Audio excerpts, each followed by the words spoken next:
আসসালামু আলাইকুম, রুকসানাস ক্রিয়েশনে আপনাদের সবাইকে স্বাগতম। আজ আমি এই দড়ি বা ফিতা কীভাবে তৈরি করতে হয় সেটি আজ দেখাবো। এটি বিভিন্ন বেবি ড্রেস বা ড্রেস ডেকোরেশনের সময় তৈরি করতে হয়, মাঝে মাঝে কাজে লাগে। তো আজ আমি আপনাদের খুব ইজিভাবে দেখানোর চেষ্টা করব।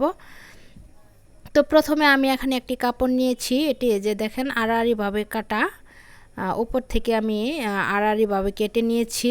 এখন আমি যে দেখেন এই ফিতাটা তৈরি করার জন্য 1 ইঞ্চি চওড়াতে যে মার্ক করে নিয়ে যাচ্ছি।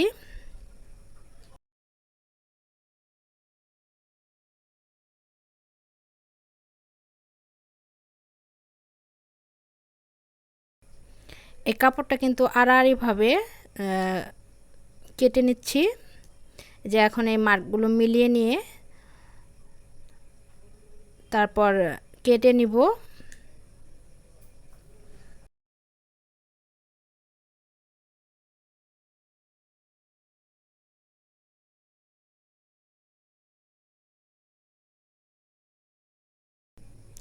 যে দেখেন আমি কেটে নিয়েছি পাইপিনের মতো করে।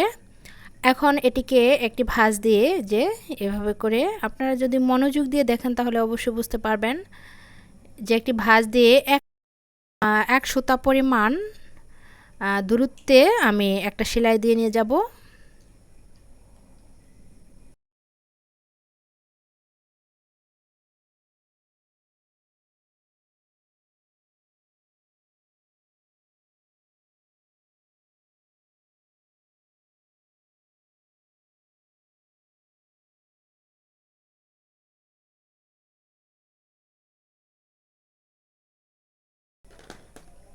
যে সেলাই দেওয়াটা আমার কমপ্লিট হয়ে গেছে।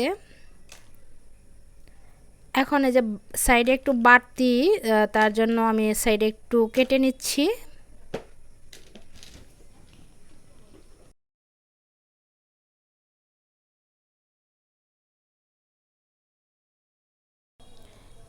যে কাটা শেষ হয়ে গেছে। এখন দেখেন একটা সুই নিয়েছি, বড় সাইজের একটা সুই, এভাবে একটু কোনা করে কেটে নিলাম। তারপর সুইটাকে এই কোনা বরাবর একটা নিচে একটা গিট দিয়ে, সুতার নিচে একটা গিট দিয়ে তারপরে যে কোনা বরাবর দেখেন কিভাবে করি। আপনারা যদি মনোযোগ দিয়ে দেখেন তাহলে অবশ্যই বুঝতে পারবেন। এই কোনাতে দুইবার সুইটাকে যে একটু আটকে নেব। তারপরে যে সুইয়ের উল্টা দিক দিয়ে এই যে ভিতরে ঢুকিয়ে তারপর নিয়ে আসতে হবে, বাহির করতে হবে।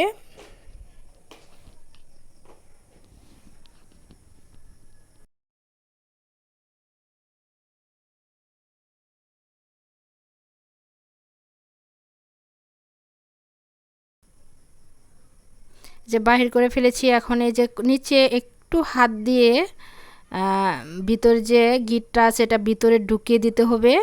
তারপরে আস্তে আস্তে টেনে টেনে এটাকে বের করতে হবে।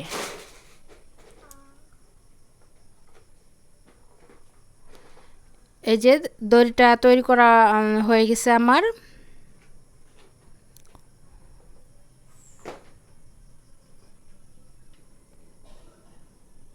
এখন দেখেন এই দড়িটা মানে আরও একটু সুন্দর করার জন্য আমি মাথায় একটু একটা ফুল দিয়ে নিব।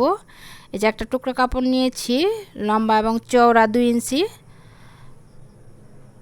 তো এটা এভাবে কোনাকুনি একটা ভাঁজ করে মাঝখানে এই ফিতার মাথাটা দিয়ে তারপরে একটা করে ফুল করে নিব 2 মাথায়। ভিডিওটির এই পর্যায়ে আপনাদের কাছে ছোট্ট একটা রিকোয়েস্ট, আমার চ্যানেলে নতুন হয়ে থাকলে প্লিজ চ্যানেলটি সাবস্ক্রাইব করে দিবেন এবং পাশে থাকা বেল বাটনটি বাজিয়ে দিবেন। আর যারা অলরেডি সাবস্ক্রাইব করেছেন তাদেরকে অসংখ্য অসংখ্য ধন্যবাদ। আর যারা ভিডিওটি পেজ থেকে দেখছেন তারা পেজটি ফলো করে দেবেন। এই যে তৈরি হয়ে গেল সুন্দর ফিতাটি। আজ এই পর্যন্তই। আল্লাহ হাফেজ।